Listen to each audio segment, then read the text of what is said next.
Siapakah yang lahir dari Allah? 1 Yohanes 5 ayat 4 sampai 8.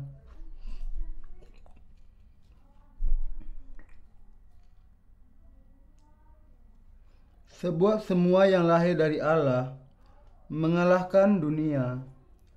Dan inilah kemenangan yang mengalahkan dunia, iman kita.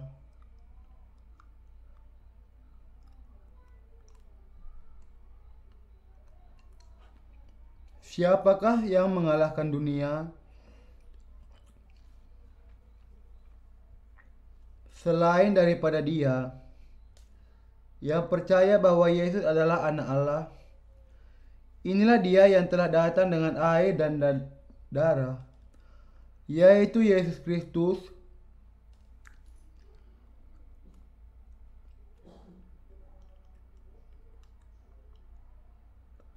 bukan saja dengan air,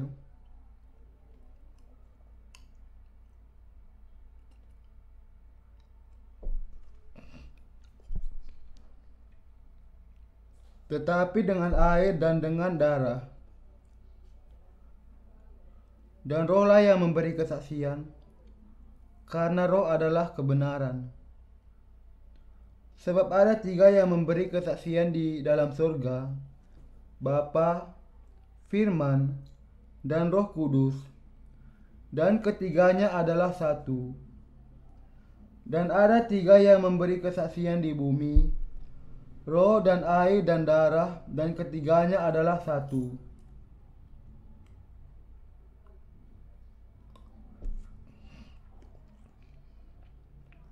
Manusia yang dilahirkan dari Allah mengalahkan dunia. Dalam bagian Alkitab dari 1 Yohanes 5 ayat 4 sampai 8, Rasul Yohanes mengatakan bahwa iman yang mengalahkan dunia terletak di dalam keyakinan seseorang kepada Yesus Kristus sebagai juru selamat yang datang dengan air dan darah. Yesus Kristus sudah datang ke dunia ini bukan saja dengan air, tetapi dengan air dan darah. Yohanes dengan jelas mengatakan di sini bahwa Injil air dan Roh adalah satu-satunya Injil yang disempurnakan oleh Tuhan dengan pengorbanan tubuhnya sendiri.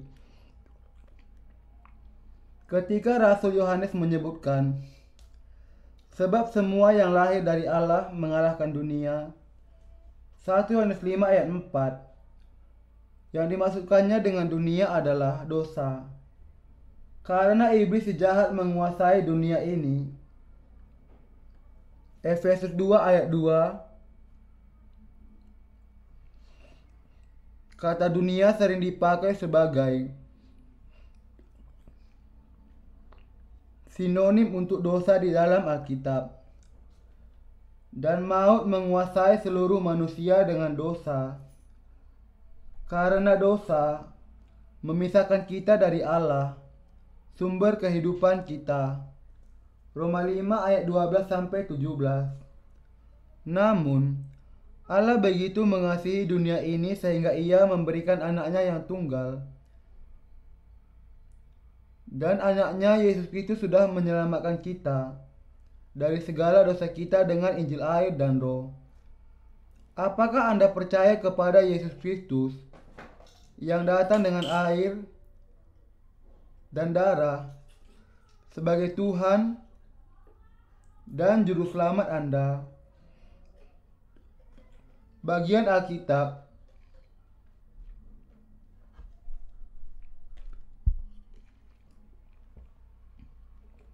inilah Dia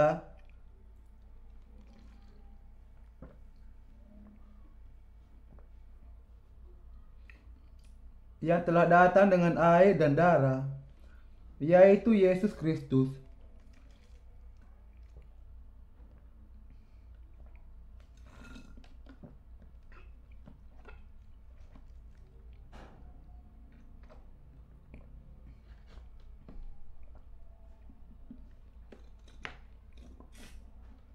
Berarti bahwa melalui Ia menerima baptisan dari Yohanes Pembaptis dan mencurahkan darahnya kayu salib, Yesus Kristus sudah memberikan pengampunan dosa kepada kita. Injil air dan roh yang benar dengan jelas menyatakan dengan cara apakah pengampunan dosa kita digenapkan. Keselamatan yang kita terima digenapkan melalui datangnya Yesus ke dunia ini dalam rupa manusia. Penerimaannya akan baptisan dari Yohanes Pembaptis, curahan darahnya di kayu salib, dan kebangkitannya dari antara orang mati. Di sini, air menunjuk kepada baptisan yang diterima Yesus dari Yohanes Pembaptis. Matius 3 ayat 15, 1 Petrus 3 ayat 21, dan karena upah dosa adalah maut, Yesus yang menanggungkan ke atas dirinya sudah menerima penghukuman atas segala dosa dunia. Jadi, ia dipakukan ke kayu salib, mencurahkan darahnya sampai mati. Karena itu, mengatakan Yesus datang dengan darah, kemudian menunjuk kepada karyanya membayarkan semua hutang dosa kita dengan curahan darahnya di kayu salib. Saudara Kristen yang terkasih,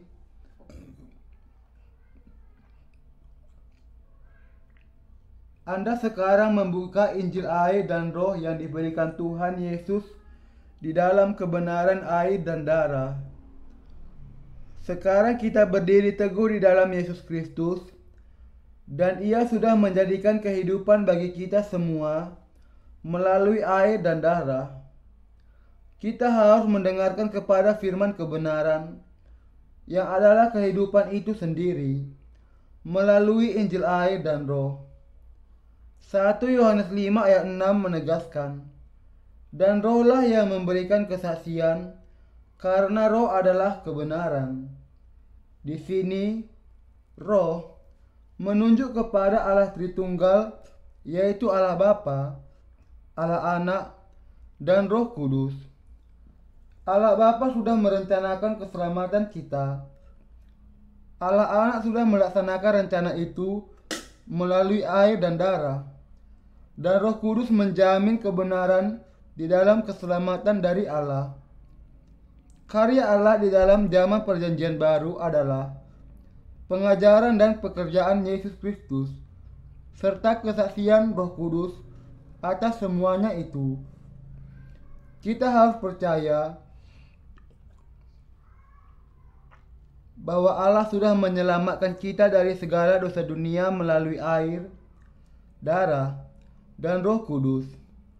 Kita bisa dibasuhkan dari segala dosa kita hanya melalui percaya kepada anak-anak Allah yang sudah datang ke dunia ini dalam rupa manusia, menerima baptisan dan mencurahkan darahnya di kayu salib untuk melenyapkan segala dosa kita. Injil keselamatan dari Tuhan kita adalah Injil yang datang dengan air, darah, dan Roh Kudus. Karena itu, ketika kita menyebut Yesus Kristus, Tuhan kita sedang mengatakan bahwa Engkaulah Allah dan Juru Selamat yang menyelamatkan aku dari segala dosa. Ketika kita membagikan dan mendengar kepada kebenaran Injil air dan roh dengan Alkitab yang terbuka, kita harus menegaskan bahwa kitab suci bersama memikirkannya bersama-sama dan saling berbagi simpati dengan satu iman. Khotbah yang hanya diberitakan dengan berkat dunia saja tidak akan bisa benar. Banyak orang hidup dalam kebiasaan dosa. Rasul Yohanes mengatakan bahwa kita bisa mengalahkan dunia karena kita bisa mengalahkan segala dosa. Kemudian, mungkin Anda bertanya, bagaimanakah kita mengalahkan dosa? Kita bisa mengalahkan dosa karena segala dosa sudah dihapuskan dari kehidupan kita di dalam iman kepada Injil air dan roh. Pendekatan iman kita kepada firman Injil air dan roh pada dasarnya sangat berbeda dengan mereka yang mengatakan kalau mereka sudah mengalahkan dosa dengan tidak melakukannya lagi. Karena itu, Anda harus memahami bahwa saya tidak mengatakan kalau orang-orang yang percaya kepada firman Injil air dan roh tidak pernah lagi melakukan dosa di dalam kehidupan mereka. Kita mengalahkan dosa-dosa karena kita percaya kepada Tuhan kita yang sudah melenyapkan segala dosa kita dan kebenaran Injil air dan roh. Karena kita sudah dibersihkan dari segala dosa kita melalui iman kita kepada firman Injil air dan roh, kita bisa menghindar dari segala kutuk seturut dengan iman yang sama. Karena kita semua manusia, kita memiliki tubuh kedagingan kita. Itulah sebabnya kita tidak bisa menghidupi kehidupan tanpa melakukan dosa sama sekali. Ketika kita ada di bawah tekanan psikologi, kebanyakan kita cenderung gampang marah kepada orang-orang di sekeliling tanpa alasan yang jelas. Kita melakukan dosa di dunia ini karena tubuh kita memang banyak kelemahan. Karena tubuh kita yang penuh dengan dosa, kita tidak bisa tidak malu akan diri kita di hadapan Allah. Namun, setelah kita percaya kepada firman Injil air dan roh, kita harus dibersihkan dari segala dosa kita. Dengan itu, kita bisa mengalahkan dunia kita. Kita harus memahami kebenaran yang sudah membasuhkan kita dari segala dosa di dalam hati, pikiran, dan perbuatan kita. Melalui Injil air dan roh, Tuhan kita sudah menanggung segala dosa kita dan memberikan pengampunan dosa kepada kita yang membawa kita kepada kehidupan kekal.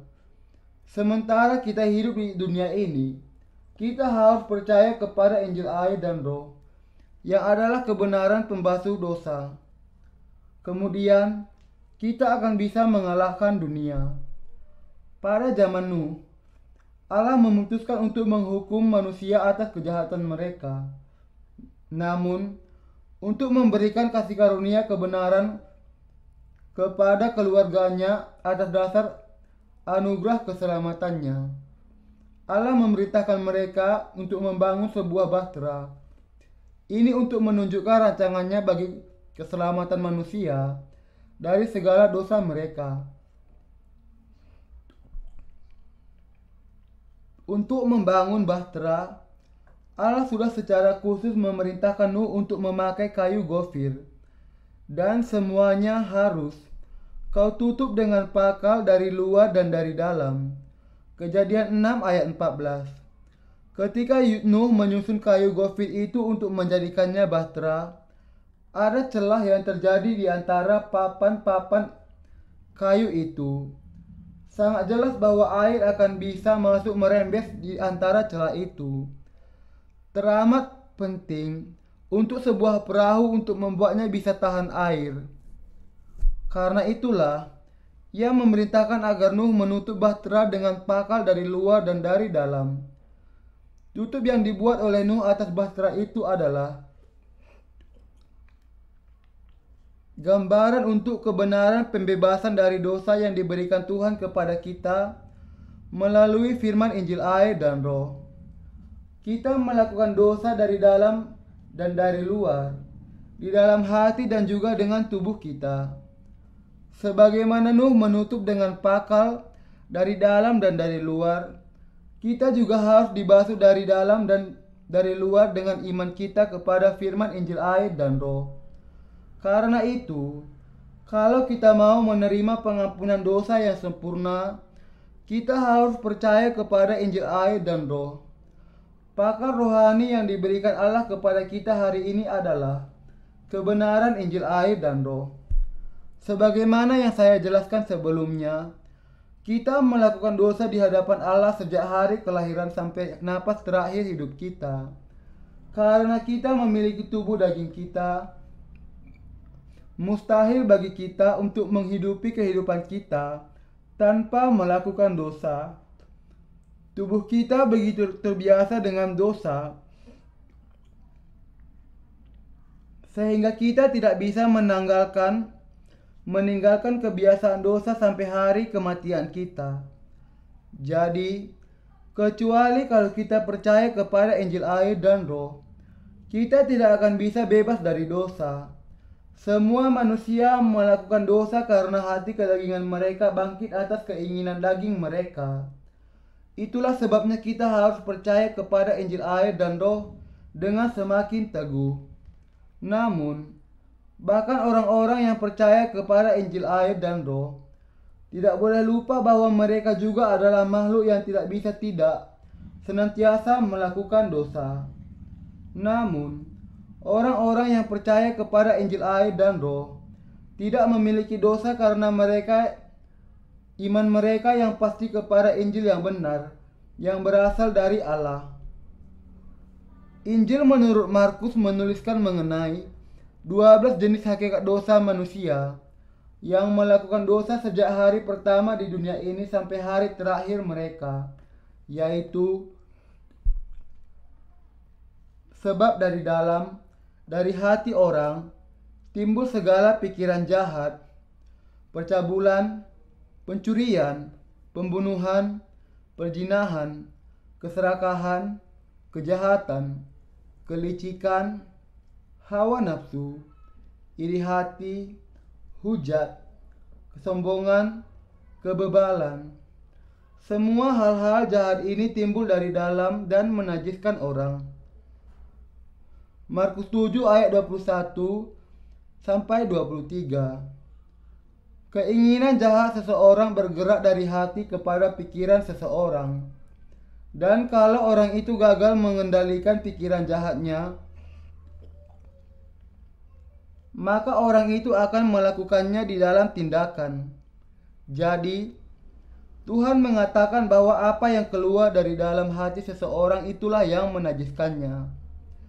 Manusia tidak bisa menghindar dari melakukan dosa selama ia memiliki keinginan daging. Namun, meski demikian, Allah membuat orang-orang yang percaya kepada Injil air dan Roh menjadi umat-Nya. Kita jatuh dalam dosa berulang kali, mulai dengan dosa dan kemudian hidup di dalam dosa. Manusia sangat sering melakukan dosa. Ada banyak orang yang melakukan berbagai macam dosa, yang jenisnya lebih dari 12 macam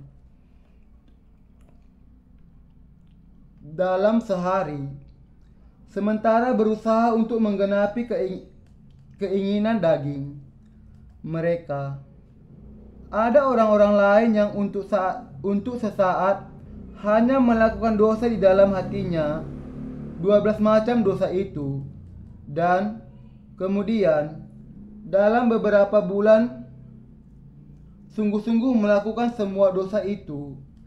Namun, bagi beberapa orang bahkan yang sudah mengaku Yesus sebagai juru selamat mereka, hidup setiap hari dalam kehidupan yang diselimuti dengan dosa. Meski kenyataannya kita hidup di dalam dosa, kita bisa dibasuhkan dari segala dosa itu. Dengan percaya kepada Injil air dan Roh yang diberikan oleh Tuhan, kita bisa dibasuhkan dari segala dosa kita sekaligus. Kita bisa dibebaskan dari segala dosa dunia kita dengan percaya kepada Yesus Kristus yang adalah tokoh utama di dalam Injil air dan Roh, juru selamat kita. Sekarang, mari kita memperhatikan bagian Alkitab yang menjelaskan mengenai bagaimana Yesus melenyapkan segala dosa melalui datangnya ke dunia ini. Kebenarannya adalah bahwa Yesus sudah membasuhkan segala dosa kita dengan kedatangannya melalui air, darah, dan Roh Kudus. Adalah Injil air dan Roh yang memiliki kuasa pengampunan dosa. Adalah karena Yesus Kristus sudah mengetahui sungguh-sungguh mengenai kelemahan kita sehingga Ia sudah menghapuskan segala dosa dan menjadikan kita sebagai umat-Nya. Karena itu, bukannya mencoba untuk menyembunyikan dosa-dosa Anda harus terlebih dahulu mengakui dosa-dosa Anda di hadapan Allah. Kemudian ikutilah Injil air dan Roh. Anda akan menemukan kebenaran yang akan selamanya memberikan pengampunan dosa Anda. Kalau saja Anda mau percaya kepada firman Injil air dan roh. Kalau kita siap untuk menyatakan segala dosa yang kita lakukan di dalam kelemahan kita dan percaya kepada firman Injil air dan roh, kita akan menerima pengampunan dosa. Lebih lagi, kita akan diberi kehidupan yang baru dan diberi kuasa rohani. Baptisan Yesus Kristus oleh Yohanes Pembaptis tertulis di dalam Alkitab sebagai kebenaran yang menyelamatkan kita dari segala dosa kita. Mari kita memperhatikan kebenaran air dan roh di dalam Alkitab. Sudahkah Yesus menanggung segala dosa dunia melalui baptisan dan dari Yohanes Pembaptis? Matius 3 ayat 13-17 menjelaskan bahwa Yesus datang kepada Yohanes di sungai Yordan untuk dibaptiskan olehnya. Pada saat itu, usia Yesus adalah 30 tahun. Pada awalnya, Yesus menolak untuk membaptiskan Yesus dengan mengatakan, "Akulah yang perlu dibaptis olehmu, dan engkau yang datang kepadaku."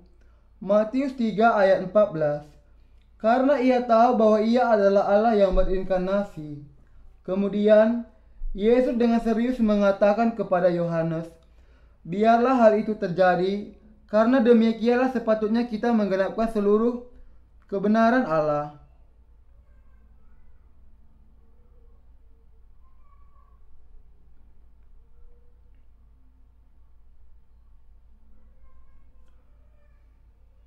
Matius 3 ayat 15. Yesus harus menggenapkan seluruh kebenaran Allah dengan menerima baptisan dari Yohanes Pembaptis dengan cara penumpangan tangan. Kebenaran Allah adalah agar Yesus menanggung segala dosa ke atas dirinya dengan menerima baptisan.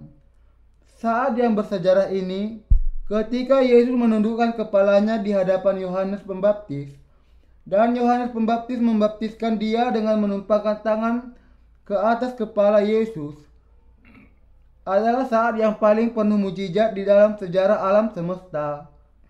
Yesus menerima baptisan dari Yohanes Pembaptis, karena itulah satu-satunya cara di mana melaluinya kebenaran Allah digenapkan. Yesus Kristus anak Allah sendiri menerima baptisan dari Yohanes Pembaptis supaya segala dosa dunia ditanggungkan kepadanya sekali untuk selamanya. Karena itu, Yesus menerima baptisan yang dilakukan oleh Yohanes Pembaptis. Dan sebagaimana tertulis, sebab upah dosa adalah maut. Roma 6 ayat 23, Yesus disalibkan, mencurahkan darahnya yang mahal di kayu salib, sehingga ia bisa membayar menggantikan kita akan segala dosa kita. Peristiwa ini adalah kebenaran pengampunan dosa kekal yang kita sebut Injil air dan roh. Penerimaan Yesus akan baptisan dari Yohanes Pembaptis dan darahnya di kayu salib merupakan saat yang paling besar di dalam keselamatan kita. Setelah Yesus menerima baptisan dari Yohanes Pembaptis, ia keluar dari dalam air, dan surga terbuka kepada Yesus dan ia melihat roh Allah turun seperti burung merpati ke atasnya. Dan tiba-tiba terdengarlah suara dari surga yang mengatakan, "Inilah anakku yang kukasihi, kepadanyalah aku berkenan." Matius 3 ayat 17. Baptisan Yesus jelas sekali merupakan cara yang benar untuk menanggungkan segala dosa dunia ke atas dirinya. Kita harus menyelidiki bagian Alkitab di dalam Perjanjian Lama untuk bisa memahami betapa pentingnya Yesus menerima baptisan dari Yohanes Pembaptis. Allah sudah menetapkan tata cara korban supaya semua manusia di zaman Perjanjian Lama bisa mempersembahkan kurban di dalam kemah suci. Mereka, dengan kata lain, harus melalui tata cara korban untuk bisa menyelesaikan masalah dosa dalam hubungan mereka dengan Allah.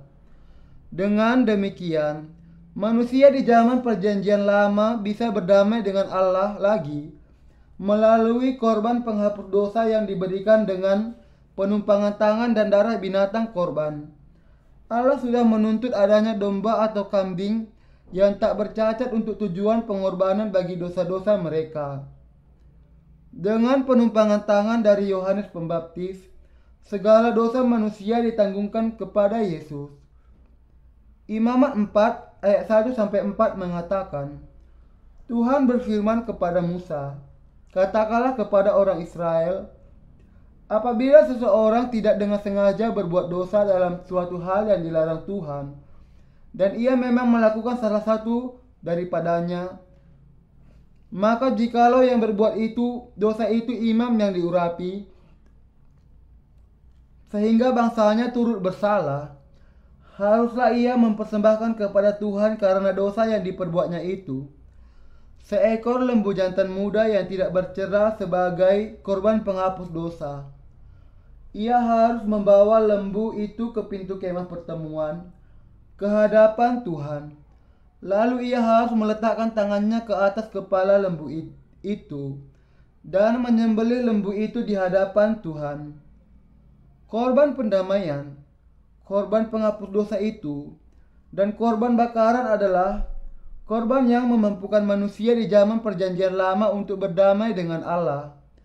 Di dalam Imamat 4 ayat 27-31 ada contoh yang nyata mengenai korban penghapus dosa. Jikalau yang berbuat dosa dengan tak sengaja itu seorang dari rakyat jelata, dan ia melakukan salah satu hal yang dilarang Tuhan, sehingga ia bersalah, maka jikalau dosa yang telah diperbuatnya itu diberitahukan kepadanya, haruslah ia membawa sebagai persembahannya karena dosa yang telah diperbuatnya itu seekor kambing betina yang tidak bercela. Lalu haruslah ia meletakkan tangannya ke atas kepala korban penghapus dosa dan menyembelih korban itu di tempat korban bakaran. Kemudian imam harus mengambil dengan jarinya sedikit dari darah korban itu, lalu membubuhnya pada tanduk-tanduk mezbah korban bakaran. Semua darah selebihnya haruslah dicurahkan kepada bagian bawah mezbah. Tetapi segala lemak haruslah dipisahkannya, seperti juga lemak korban keselamatan dipisahkan. Lalu haruslah dibakar oleh imam di atas mezbah menjadi bau yang menyenangkan bagi Tuhan. Dengan demikian imam mengadakan pendamaian bagi orang itu sehingga ia menerima pengampunan. Bagian Alkitab ini berbicara mengenai bagaimana caranya orang-orang biasa bisa diampuni dari segala dosanya di hadapan Allah. Sama dengan bagian sebelumnya, orang itu juga harus membawa binatang yang tak bercacat atau domba betina untuk menumpangkan tangan ke atas kepalanya untuk menanggungkan segala dosa ke atas kepala korban itu. Kemudian, ia harus menyembelih binatang korban itu untuk menumpahkan darahnya. Ia lalu membawa darah itu kepada imam, dan imam akan memberikan pengorbanan bagi dia. Imam harus mengambil sebagian darah itu dengan jarinya, mengoleskannya di tanduk-tanduk mezbah korban bakaran dan menumpahkan sisanya di kaki mezbah. Ia harus memotong-motong korban dan membakar daging dan lemaknya menjadi bau yang harum bagi Tuhan. Dengan melakukan hal itu, maka dosa orang-orang yang biasa bisa disucikan dengan benar, dan ia bisa diampuni segala dosanya di hadapan Allah.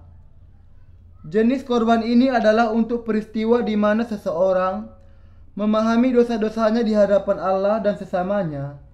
Allah memberikan hukumnya untuk membuat mereka memahami segala dosa mereka. Ini adalah peranan utama dari hukum dan perintahnya. Roma 3 ayat 20. Di sini, perintah menunjuk kepada apa yang sudah diperintahkan dan yang sudah dilarang Tuhan kepada kita. Melanggar semua itu berarti melakukan dosa. Semua perintah Allah bisa digolongkan dalam dua kelompok perintah dan larangan. Allah sudah mengatakan demikian. Jangan ada padamu ilah lain di hadapanku.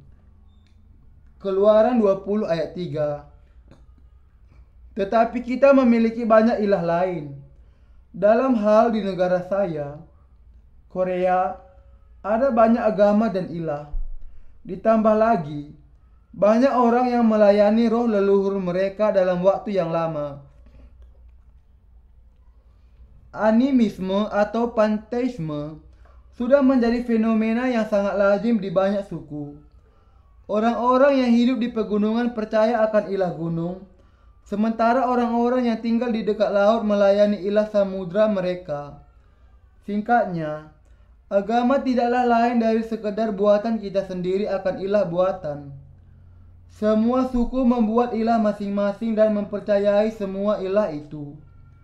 Namun, Allah yang kita percayai berbeda dengan semua ilah yang diciptakan sendiri oleh manusia di dunia ini. Segala sesuatu adalah ciptaan Allah. Namun, beberapa orang mungkin melihat sebongkah batu yang besar dan mengatakan, "Engkau adalah ilahku sejak saat ini. Berkatilah aku." Ini salah satu contoh dari agama buatan manusia. Banyak orang membuat berbagai macam agama. Mempraktekkan agama palsu adalah pelanggaran terhadap hukum yang Allah yang pertama. Kalau kita berbicara mengenai penyembahan berhala, ada banyak kisah yang bisa diceritakan. Anak muda zaman ini tergila-gila kepada penyanyi terkenal. Bahkan kalau melihat sebersih saja penyanyi itu, mereka akan berteriak dan berseru. Sangat bisa dipahami bahwa orang-orang muda di masa remaja, mereka merasakan kesukaan yang besar akan sesuatu atau seseorang, sebagaimana yang pernah kita alami juga. Mungkin itu fenomena yang wajar. Namun, masalahnya adalah bahwa orang-orang muda yang seharusnya memiliki ketertarikan dan kerinduan yang besar akan Allah justru berteriak-teriak kepada para penyanyi itu. Fenomena apalagi itu, kalau bukan penyembahan berhala? Anda dan saya bukan orang-orang yang bisa mentaati dasar titah itu. Tidak ada satu hari pun di mana kita bisa dengan sempurna mentaati seluruh dasar titah itu. Seseorang tidak bisa menjalani satu hari pun tanpa melanggar perintah yang ada. Dan kalaupun seseorang entah bagaimana bisa mentaati 99,9% dari perintah itu di sepanjang kehidupannya. Perintah yang ada, kalau orang itu melanggar 0,1% saja dari seluruh perintah yang ada, jumlah itu sama dengan ia melanggar seluruh 100% dari perintah yang ada. Kita adalah manusia yang melakukan dosa sejak kita keluar dari rahim ibu kita. Itulah sebabnya Anda adalah orang-orang berdosa di hadapan Allah. Setelah Daud mengambil Batsheba, istri Uria, ia kemudian melakukan pembunuhan di hadapan Allah. Dengan kata lain, Daud sudah melakukan perzinahan dan dalam usaha untuk menyembunyikan kenyataan ini, Daud mengirim suami Batsheba ke medan perang secara tidak langsung membunuhnya. Karena ia mengambil istri orang lain, ia juga melakukan dosa pencurian. Dan karena Daud sangat menyukai Batsheba sampai bisa mengirim suaminya untuk mati, ia juga melakukan pembunuhan. Dan Daud masih berusaha untuk mendustai Allah dan hamba-hambanya. Kita bisa mengatakan bahwa Daud sudah melanggar seluruh isi dasar titah itu. Rasul Yakobus mengatakan, sebab barang siapa menuruti seluruh hukum itu, tetapi mengabaikan satu bagian daripadanya, ia bersalah terhadap seluruhnya. Yakobus 2 ayat 10. Dalam kitab Galatia, Rasul Paulus mengatakan, terkutuklah orang yang tidak setia melakukan segala sesuatu yang tertulis dalam kitab hukum Taurat.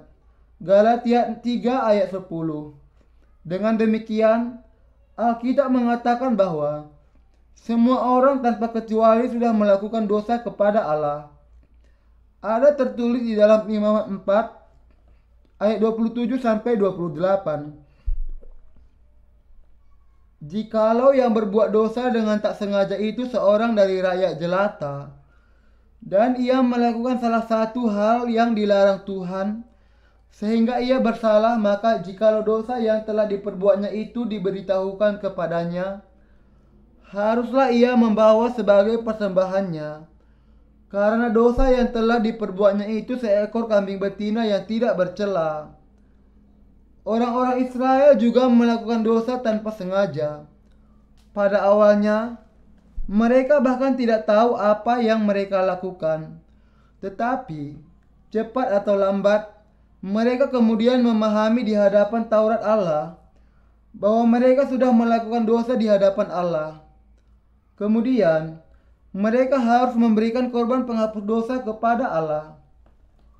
Orang-orang berdosa itu harus mempersembahkan seekor domba atau kambing karena dosanya. Di dalam korban ini, sangat penting bagi dia untuk menumpangkan tangan ke atas kepala binatang korban dan menyembelihnya untuk menumpahkan darahnya. Ia lalu menyerahkan darah itu kepada imam yang bertugas. Allah sudah mempersiapkan metode ini untuk membasuhkan dan membebaskan orang-orang berdosa dari segala dosa mereka melalui korban penghapus dosa. Lalu haruslah ia meletakkan tangannya ke atas kepala korban penghapus dosa dan menyembelih korban itu di tempat korban bakaran. Imamat 4 ayat 29. Imamat 4 ayat 30-31 mengatakan, kemudian imam harus mengambil dengan jarinya sedikit dari darah korban itu, lalu membubuhnya pada tanduk-tanduk mezbah korban bakaran. Semua darah selebihnya haruslah dicurahkannya kepada bagian bawah mezbah, tetapi segala lemak haruslah dipisahkannya, seperti juga lemak korban keselamatan dipisahkan, lalu haruslah dibakar oleh imam di atas mezbah menjadi bau yang menyenangkan bagi Tuhan. Dengan demikian, imam mengadakan pendamaian bagi orang itu, sehingga ia menerima pengampunan.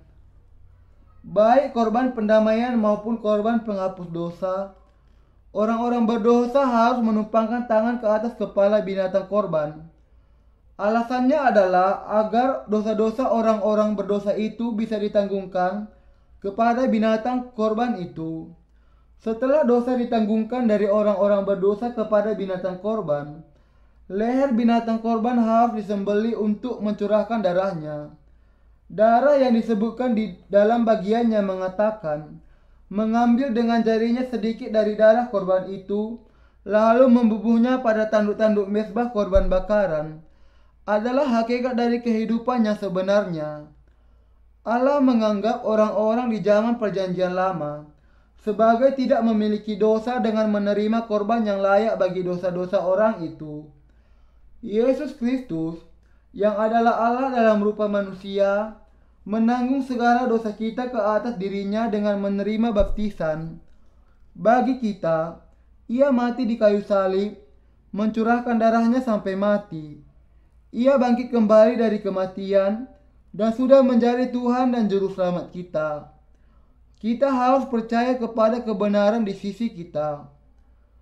Allah itu adil dan penuh kasih, karena ia juga adalah Allah keadilan. Ia harus menghakimi mereka yang tidak percaya kepadanya bahkan setelah ia menghapuskan segala dosa kita dengan kasih kebenarannya. Beberapa orang mengeluh bahwa Allah tidak adil, belas kasihan, tidak benar, tetapi semua tuduhan itu jauh dari kebenaran. Allah kita adalah Juru Selamat yang adil, sebagaimana yang dijanjikan di dalam tata cara korban. Allah Bapa sudah mempersiapkan Yesus Kristus sebagai korban kekal untuk melenyapkan segala dosa kita, sekali untuk selamanya. Dengan menerima baptisan, Yesus menanggungkan ke atas dirinya segala dosa kita. Dan Allah Bapa menyerahkan anaknya di kayu salib sehingga Yesus bisa mati, mencurahkan darahnya sebagai korban di sana. Melalui kebangkitan Yesus dari kematian, sekarang semua orang yang percaya kepada kebenaran ini bisa menerima pengampunan dosa dan kehidupan yang baru. Sekarang ini Allah membasuhkan segala dosa kita melalui baptisan yang diterima Yesus, anak domba Allah, dan darahnya di kayu salib. Allah sudah menghapuskan segala dosa kita melalui sebuah cara yang adil. Dan orang-orang yang percaya kepada kebenaran ini bisa dibebaskan dari segala dosa dunia melalui Dia, Allah yang benar dan adil. Berkembangnya hutang melalui kartu kredit mungkin menjadi masalah umum yang muncul di setiap masyarakat. Ini akan meningkatkan jumlah orang yang bunuh diri, menerima laporan kredit yang buruk, dan bersembunyi karena dikejar hutang. Seandainya ada orang yang sudah dinyatakan akan bangkrut, lalu seorang teman yang sangat mengasihinya membayar semua hutangnya, apakah orang itu masih tetap akan berhutang? Sama sekali tidak. Demikian juga Tuhan kita melalui penerimaannya akan baptisan dan darahnya yang mahal di kayu salib sudah membayar semua hutang dosa kita sekali untuk selamanya.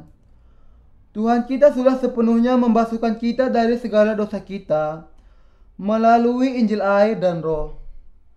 Manusia seharusnya dihakimi atas segala dosanya. Namun, Allah Bapa mengutus Tuhan Yesus, membuat Dia menjadi korban menggantikan kita. Dengan menerima baptisan dan mencurahkan darahnya yang mahal di kayu salib, Yesus sudah melenyapkan segala dosa dunia sekaligus dan menjadikan kita anak-anak Allah. Inilah kebenaran dan kasih Allah yang adil. Di hari raya pendamaian, imam besar harus menumpangkan tangan ke atas kepala kambing lepasan dan membunuhnya untuk mencurahkan darahnya. Imamat 16. Dengan cara itu, tujuan dari korban di dalam perjanjian lama adalah untuk menanggungkan segala dosa seseorang kepada binatang korban dengan cara penumpangan tangan dan dicurahkannya darah korban yang dipersembahkan kepada Allah untuk membasuhkan dosa seseorang. Namun, tata cara korban ini sendiri adalah salah satu bagian dari hukum Taurat yang memiliki kuasa atas bangsa Israel sampai Yesus menggenapkannya. Karena itu, semua manusia hanyalah gambaran akan hal baik yang akan datang, yaitu pengorbanan yang kekal dan sempurna dari Yesus Kristus. Ibrani 10 ayat 1. Mari menguji kembali Injil kebenaran yang menghapuskan segala dosa kita. Sejauh ini, kita sudah melihat kepada tata cara korban di dalam perjanjian lama. Sekarang, mari kita melihat korban kekal dari Yesus di dalam perjanjian baru. Matius 3 ayat 13-17 menegaskan, maka datanglah Yesus dari Galilea ke Yordan kepada Yohanes untuk dibaptis olehnya. Tetapi Yohanes mencegah dia, katanya, akulah yang perlu dibaptis olehmu, dan engkau yang datang kepadaku. Lalu Yesus menjawab, katanya kepadanya, biarlah hal itu terjadi, karena demikianlah sepatutnya kita menggenapkan seluruh kehendak Allah. Dan Yohanes pun menurutinya. Sesudah dibaptis, Yesus segera keluar dari air, dan pada waktu itu juga langit terbuka dan ia melihat Roh Allah seperti burung merpati turun ke atasnya. Lalu terdengarlah suara dari surga yang mengatakan, inilah anakku yang kukasihi, kepadanyalah aku berkenan. Yesus yang menerima baptisan dari Yohanes Pembaptis adalah anak Allah. Untuk membebaskan semua manusia dari segala dosanya, Yesus anak Allah taat kepada Bapanya dengan dibaptiskan, sehingga kehendak Bapanya akan digenapi. Mengapa Yesus menerima baptisan dari seorang manusia, Yohanes Pembaptis? Alasannya tertulis di dalam Matius 3 ayat 15. Biarlah hal itu terjadi, karena demikianlah sepatutnya kita menggenapkan seluruh kehendak kebenaran Allah. Di sini, untuk menggenapkan kebenaran, menunjuk kepada penggenapan akan kasih Allah kepada orang-orang berdosa. untuk membebaskan semua orang berdosa dari segala dosa mereka. Yesus datang ke dunia ini sebagai anak domba Allah dan menerima baptisan dari Yohanes Pembaptis. Melalui baptisan, Yesus menanggung segala dosa dunia ke atas dirinya. Dengan menerima baptisan dari Yohanes Pembaptis di Sungai Yordan, Yesus sebagai anak domba Allah menanggungkan ke atas dirinya segala dosa manusia. Kemudian, Yesus harus mencurahkan darahnya yang mahal untuk membayar semua hutang dosa yang sudah ditanggungnya melalui baptisan itu. Inilah sebabnya ia harus menerima baptisan. Kebenaran ini sangat berkaitan dengan bagian Alkitab hari ini dari 1 Yohanes Pembab 5 ayat 6 yang mengatakan, inilah dia yang telah datang dengan air dan darah, yaitu Yesus Kristus, bukan saja dengan air, tetapi dengan air dan dengan darah. Dan rohlah yang memberi kesaksian, karena roh adalah kebenaran. Yesus memang sudah menjadi juru selamat dengan datang ke dunia ini di dalam air, darah, dan Roh Kudus. Yesus sudah menyelamatkan kita dengan sempurna dan menjadikan kita bebas dari segala dosa dunia. Ia sudah memberikan kebenaran Allah kepada kita yang memampukan kita untuk mengalahkan dunia. Dengan demikian, sumber dari kebenaran ini bisa ditemukan di dalam perjanjian lama dan juga perjanjian baru. Ada tertulis di dalam Yohanes 1 ayat 29. Pada keesokan harinya Yohanes melihat Yesus datang kepadanya, dan ia berkata, lihatlah anak domba Allah yang menghapus dosa dunia. Yesus bisa menanggung segala dosa dunia ke atas kayu salib, karena ia sudah menerima semuanya melalui baptisan yang diterimanya dari Yohanes Pembaptis. Mengatakan bahwa Yesus datang dengan air berarti mengatakan bahwa kebenaran adalah bahwa Yesus anak Allah datang ke dunia ini dalam rupa manusia, menerima baptisan dari Yohanes Pembaptis, yang kemudian menjadi sarana ditanggungnya segala dosa kita oleh Yesus. 1 Yohanes 5 ayat 6 juga mengatakan bahwa ia datang bukan hanya dengan air, melainkan dengan air dan darah. Yesus datang dengan air, yaitu ia menanggung segala dosa kita melalui ia menerima baptisan. Lebih lagi, melalui baptisannya, ia menanggung segala dosa dunia ke kayu salib, di mana ia disalibkan, mencurahkan darahnya untuk menerima sekali untuk selamanya penghukuman atas segala dosa menggantikan kita. Meskipun saya seorang pendeta, saya masih memiliki banyak kelemahan. Bukankah luar biasa sekali kalau kita hanya bisa melakukan perbuatan baik saja di hadapan Allah? Dan kadangkala saya mudah menjadi marah, khususnya kalau saya tidak bisa tidur dengan baik beberapa hari karena ada masalah yang berat. Ketika saya kehilangan kesabaran tanpa sengaja dan tanpa sebab, hati saya menjadi berat di hadapan Allah. Pada saat-saat itu, saya bertelut dan mengintrospeksi diri saya sendiri.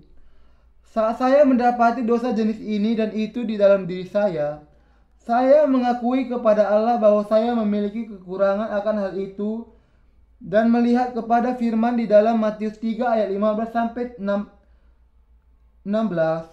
Lalu Yesus menjawab, katanya kepadanya, biarlah hal itu terjadi, karena demikianlah sepatutnya kita menggenapkan seluruh kehendak Allah. Dan Yohanes pun menurutinya. Sesudah dibaptis, Yesus segera keluar dari air. Dan pada waktu itu juga langit terbuka dan ia melihat Roh Allah seperti burung merpati turun ke atasnya. Ketika saya merenungkan kedua ayat itu lagi, saya ingat bahwa Yesus menanggung segala dosa manusia ke atas dirinya ketika ia menerima baptisannya. Dosa-dosa saya sudah ditanggung olehnya melalui baptisannya, dan saya mendapatkan kekuatan baru di dalam hati saya.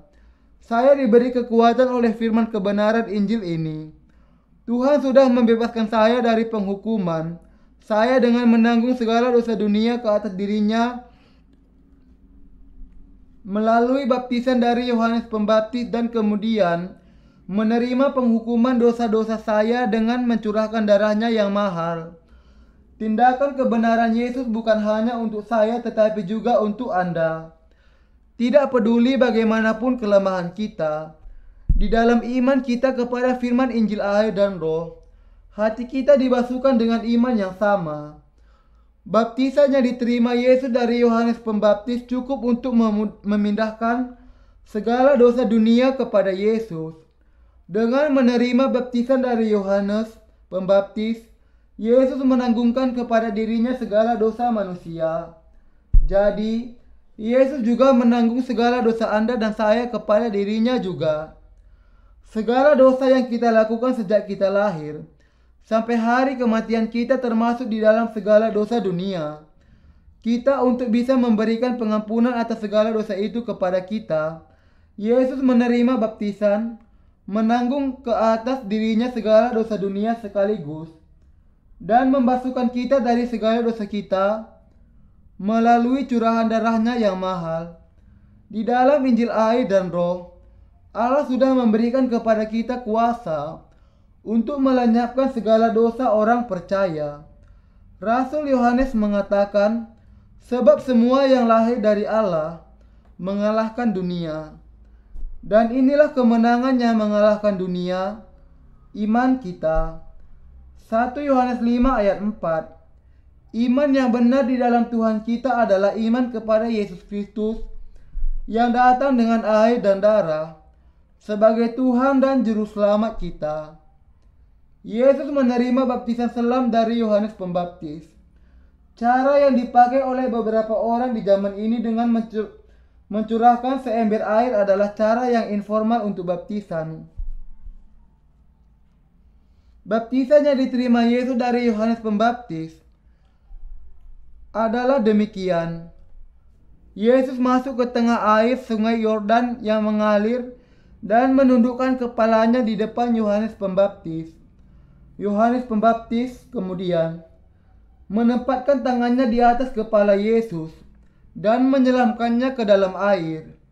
Baptisan adalah mirip dengan penumpangan tangan di Perjanjian Lama yang menanggungkan segala dosa orang berdosa kepada binatang kurban. Yesus yang baru saja menerima baptisan masuk ke dalam air dan kemudian Yesus langsung keluar dari air. Matius 3 ayat 16 mengatakan bahwa Yesus menerima baptisan mengandung makna bahwa ia menerima penumpangan tangan ke atas kepalanya. Sekarang, ia harus mati bagi segala dosa yang sudah ditanggungnya. Jadi, ia diselamkan ke bawah air. Dan kemudian, ia naik dari dalam air untuk menunjukkan kepada kita kebangkitan yang dijanjikannya. Melalui baptisan dan curahan darahnya, Yesus menghapuskan segala dosa manusia sekali untuk selamanya. Tidak seorang pun yang bisa lepas dari melakukan dosa di sepanjang hidupnya. Tetapi Yesus sudah menghapuskan segala dosa kita, bahkan dosa pribadi yang kita lakukan setiap harinya, melalui pengorbanan kekalnya. Bagaimanakah Yesus melenyapkan segala dosa Anda? Yesus datang ke dunia ini untuk melenyapkan segala dosa kita. Pada usia 30 tahun, Yesus menerima baptisan dari Yohanes Pembaptis, menanggung segala dosa dunia sekaligus kepada dirinya. 3 tahun kemudian, ia mati disalibkan di kayu salib setelah mengatakan, "Sudah selesai." Yohanes 19 ayat 30. Kemudian, ia bangkit kembali dari kematian pada hari yang ketiga. Dan 40 hari kemudian, ia naik ke surga. Dan ia juga berjanji akan datang kembali ke dunia sebagai Tuhan di dalam kedatangan itu. Yesus adalah anak Allah dan pada dasarnya adalah Allah sendiri bagi kita. Yesus menanggung segala dosa kita dengan datang ke dunia ini dan menerima baptisan. Ia sudah menjadi Tuhan dan Juru Selamat kita. Karena ia sudah dihakimi sekali untuk selamanya bagi segala dosa kita melalui kematiannya di kayu salib. Kita bisa mengalahkan segala dosa dengan mengenal dan percaya kepada Yesus Kristus yang datang dengan air dan darah. Meskipun kita lemah dan banyak kekurangan, kita tidak berdiam di dalam pemikiran kita yang terbatas. Namun, kita dibebaskan dari segala dosa kita dengan memandang kepada Injil kebenaran. Sebagai hasilnya, kita secara otomatis bisa memuji Allah dengan mengatakan haleluya. Kita bisa menghadap Allah tanpa rasa malu karena kita percaya kepada Injil air dan Roh. Saya bersyukur kepada Allah karena bisa menyembah Dia dengan hati yang tulus ikhlas dan keyakinan iman yang teguh. Oleh karena hati kita telah dibersihkan dari hati nurani yang jahat dan tubuh kita telah dibasuh dengan air yang murni. Ibrani 10 ayat 22. Kita yang percaya kepada Injil air dan Roh yang benar bisa menyembah Allah di dalam roh dan kebenaran karena kita tidak memiliki dosa di dalam hati kita. Manusia yang memiliki dosa tidak bisa bertemu dengan Allah. Ketika seseorang memiliki dosa, orang itu tidak bisa memiliki percakapan yang benar dengan Allah. Bagaimana mungkin seorang berdosa yang tersisa karena dosa-dosanya bisa datang kepada Allah yang kudus dengan merasa takut kepadanya? Siapa saja yang memiliki dosa adalah orang yang menyedihkan. Karena kita memiliki dosa di dalam hati kita, kita tidak bisa menerima berkat Allah dan diangkat menjadi anak-anaknya. Kita harus menghidupi kehidupan melalui naik dan turunnya kehidupan dan bahkan kemudian menerima kutuk kekal. Inilah sebabnya kita harus bertemu dengan Yesus Kristus yang sudah datang dengan air dan darah. Kita harus mengundang Yesus yang sudah datang kepada kita dengan Injil air dan Roh ke dalam hati kita dengan menerima Dia sebagai Tuhan dan Juru Selamat kita. Hanya setelah itu kita bisa memiliki percakapan dengan Tuhan yang kudus. Saudara seiman Kristen yang terkasih, kalau Anda masih tidak percaya kepada Injil air dan Roh, Anda harus terlebih dahulu menerima pengampunan dosa Anda melalui kebenaran ini.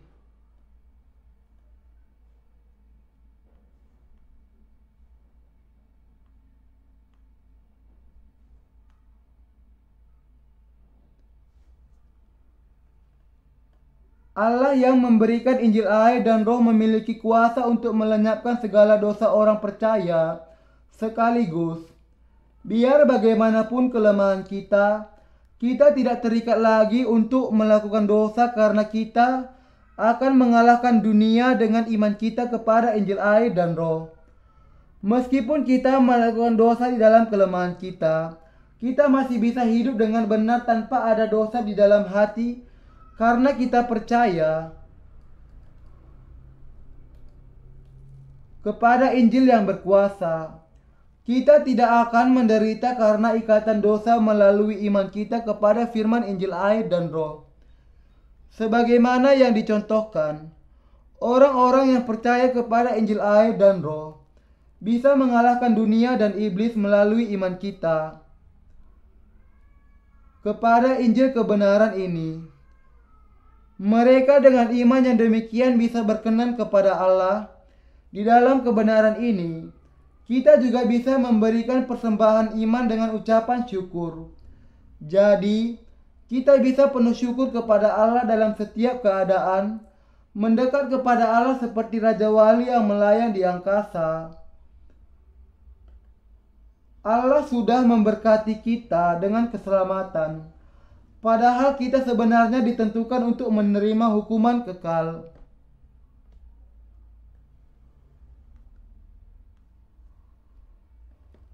Tuhan yang sudah datang dengan air dan darah adalah juru selamat dan penguasa atas Injil air dan Roh. Ia sudah datang ke dunia ini dalam rupa manusia karena Ia mengasihi kita. Memahami bahwa kita juga tetap akan melakukan dosa di masa yang akan datang, Ia menerima baptisan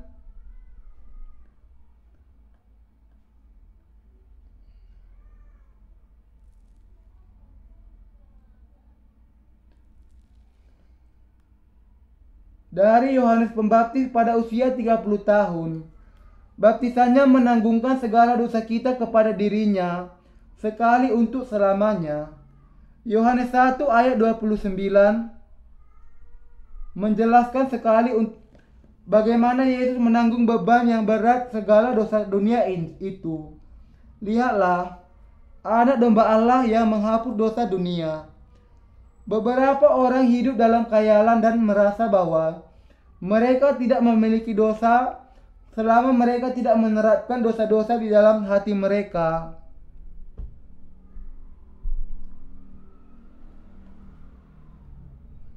Di dalam tindakan mereka. Namun, apakah dosa seseorang itu ada di dalam hati atau tindakannya? Semuanya tetap dosa dunia. Tuhan tidak membedakan antara jenis-jenis dosa. Entah dosa itu merupakan dosa asal atau dosa pribadi.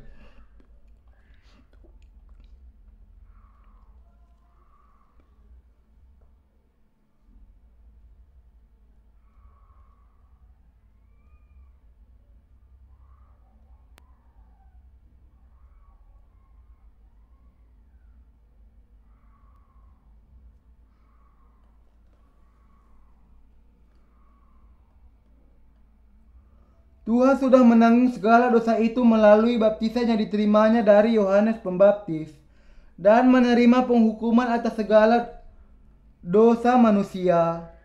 Karena Tuhan sudah menanggung segala dosa kita melalui baptisan yang diterimanya dari Yohanes,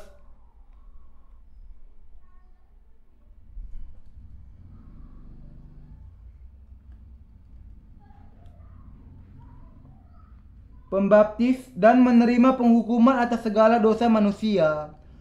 Karena Tuhan sudah menanggung segala dosa kita melalui baptisan yang diterimanya dari Yohanes, darahnya yang mahal di kayu salib tidak terbuang percuma.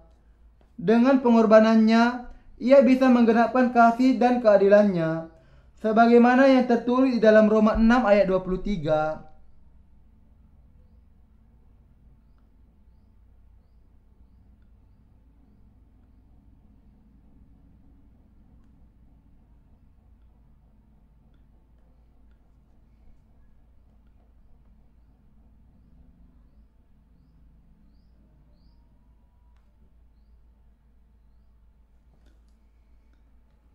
Sebab upah dosa ialah maut, tetapi karunia Allah ialah hidup yang kekal dalam Kristus Yesus Tuhan kita.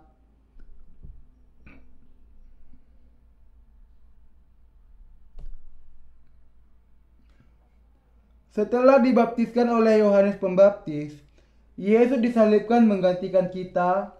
Namun, ia tidak tetap mati tetapi dibangkitkan dari kematian untuk memberikan kesaksian tentang bagaimana Allah sudah melenyapkan segala dosa kita dan mengangkat kita menjadi anak-anak-Nya. Yesus Sang Allah yang benar adalah Raja segala raja, yang sudah menggenapkan keselamatan kita melalui Injil air dan Roh.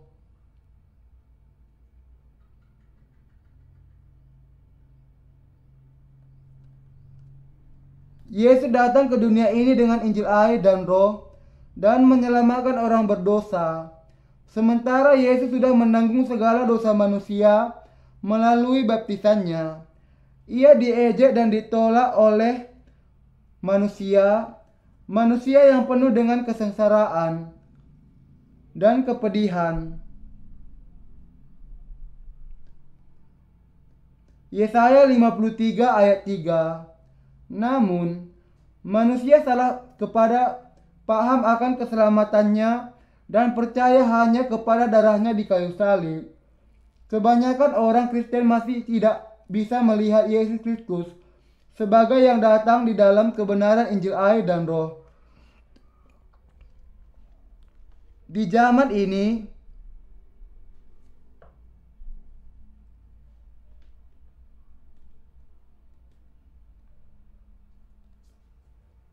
kita harus percaya kepada Yesus Kristus yang sudah datang ke dunia ini dalam rupa manusia, menerima baptisan untuk menanggung segala dosa kita kepada dirinya sekali untuk selamanya.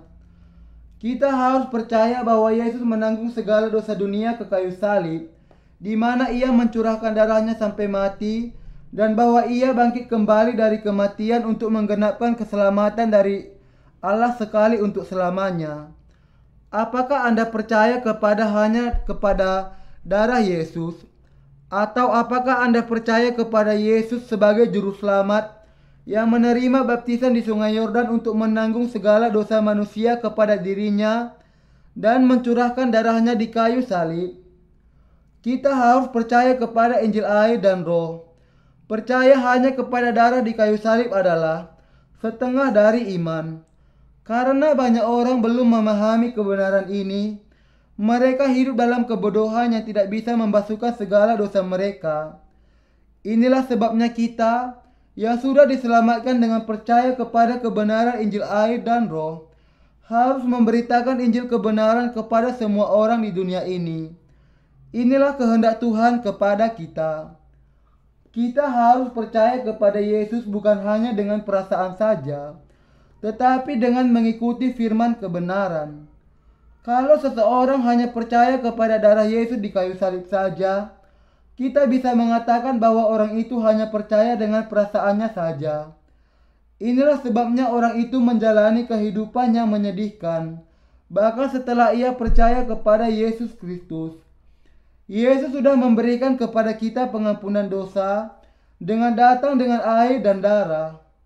Yesus menerima baptisan dari Yohanes Pembaptis untuk menanggung segala dosa kita kepada dirinya.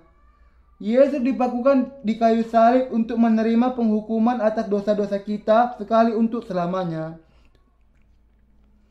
Jadi, barang siapa percaya kepada kebenaran Injil air dan Roh di dalam hati, memahami kebenaran keselamatan yang memberikan pengampunan dosa. Orang yang jatuh ke dalam sekedar kehidupan beragama tidak mengenal Yesus Kristus yang datang dengan air dan darah, dan akibatnya tidak percaya kepadanya dengan benar. Kalau seseorang hanya percaya kepada pemikiran tahayulnya saja, orang itu akan terus hidup dalam kesedihan dan penderitaan bahkan setelah ia mengenal Yesus. Tetapi ada orang-orang yang percaya kepada Tuhan dan Juru Selamat Yesus, berusaha untuk mengenal kasih-Nya dan hidup di dalam anugerah-Nya yang berlimpah. Mereka tidak mau secara sengaja masuk ke dalam kesedihan dan penderitaan. Kalau Anda adalah orang yang demikian, Anda harus memahami bahwa Allah sangat mengasihi Anda dengan pengampunan dosa yang diberikan kepada Anda melalui air, darah, dan Roh Kudus. Anda juga harus memahami bahwa Allah sungguh-sungguh sudah mengangkat Anda menjadi anak-Nya. Kebanyakan orang Kristen seharusnya mengenal kebenaran Injil air dan Roh sejak saat pertama kali mereka mulai percaya kepada Yesus. Namun, karena mereka sudah percaya kepada Yesus dengan cara tahayul, sukacita mula-mula mereka semakin berkurang sejalan dengan berlalunya waktu, dan mereka menjadi orang yang semakin berdosa, hidup di dalam kesedihan yang tak ada habisnya. Kita harus tahu kebenaran yang membawa kita kepada keselamatan yang sempurna. Apakah kebenaran itu? Yesus Kristus datang dengan air dan darah. 1 Yohanes 5 ayat 6. Itulah kebenaran. Hanya kalau kita memahami dan percaya kepada kebenaran keselamatan ini sajalah kita bisa hidup dalam sukacita dan kebahagiaan. Air di dalam Alkitab melambangkan baptisan yang diterima Yesus dari Yohanes Pembaptis. Matius 3 ayat 15, Ibrani 10 ayat 22. Alasan Yesus menerima baptisan dari Yohanes Pembaptis adalah untuk menanggung segala dosa kita kepada dirinya sekali untuk selamanya. Tuhan adalah juru selamat kita yang membasuhkan kita dari segala dosa kita. Baptisan yang diterima Yesus dari Yohanes Pembaptis sudah menjadi tanda keselamatan kita. 1 Petrus 3 ayat 21. Segala dosa manusia ditanggungkan kepada Yesus sekali untuk selamanya melalui baptisan yang diterimanya dari Yohanes Pembaptis. dan dengan itu sudah menjadi Tuhan dan Juru Selamat kita sekali untuk selamanya, membasuhkan kita dari segala dosa kita. Apakah orang-orang yang percaya kepada kebenaran Injil air dan Roh tidak lagi melakukan dosa di dalam dagingnya? Orang mungkin bertanya-tanya demikian, karena daging kita masih lemah dan memiliki kekurangan. Kita tidak bisa tidak melakukan dosa di dalam diri kita. Kita harus memahami kebenaran Injil air dan Roh. Kalau seseorang berpikir bahwa ia tidak lagi melakukan dosa karena ia sudah mengakui segala dosanya, ia tersesat di dalam mimpinya. Ketika kita menjalani kehidupan rutin kita, maka makanan yang biasa kita makan dan pergi ke toilet seperti biasa. Sebagai manusia biasa, kita terus melakukan dosa sejak kelahiran sampai hari kita mati. Tidak peduli bagaimanapun bagusnya seseorang menutupi dirinya, kekotoran kemanusiaan masih menyusup masuk di dalam diri semua orang. Namun, Yesus datang ke dunia ini dan menerima baptisan dari Yohanes Pembaptis, menanggung segala dosa manusia kepada dirinya sekaligus. Dan Yesus sudah menjadi juru selamat yang benar untuk semua orang berdosa, dengan membawa segala dosa itu ke kayu salib, di mana ia mencurahkan darahnya sampai mati, dan kemudian bangkit kembali dari kematian. Sekarang kita sudah dibasuhkan dari segala dosa kita, dan sebagai anak angkat Allah, masuk ke dalam kehidupan kekal, dengan percaya kepada Yesus Kristus sebagai Tuhan dan Juru Selamat kita, yang datang dengan air, darah, dan Roh Kudus. Jadi, sebagaimana yang dikatakan Allah melalui Rasul Paulus, karena dengan hati orang percaya dan dibenarkan, dan dengan mulut orang mengaku dan diselamatkan. Roma 10 ayat 10. Kayu salib tidak mengatakan bahwa Anda dan saya akan berhenti melakukan dosa karena kita sudah menerima pengampunan dosa. Bagaimana mungkin kita mengatakan bahwa kita tidak memiliki dosa di hadapan Allah kalau yang kita lakukan adalah dosa karena keinginan daging kita? Kita bisa mengakui dengan berani bahwa kita tidak berdosa melalui iman kita kepada Injil air dan Roh. Dalam kenyataannya, Yesus menanggung segala dosa manusia dengan baptisannya dan melenyapkan segala dosa kita dengan menanggung hukuman, menggantikan kita. Kalau kita percaya kepada hal ini, jiwa kita akan bisa dibasuhkan. Saya bersyukur kepada Tuhan kita, Yesus Kristus.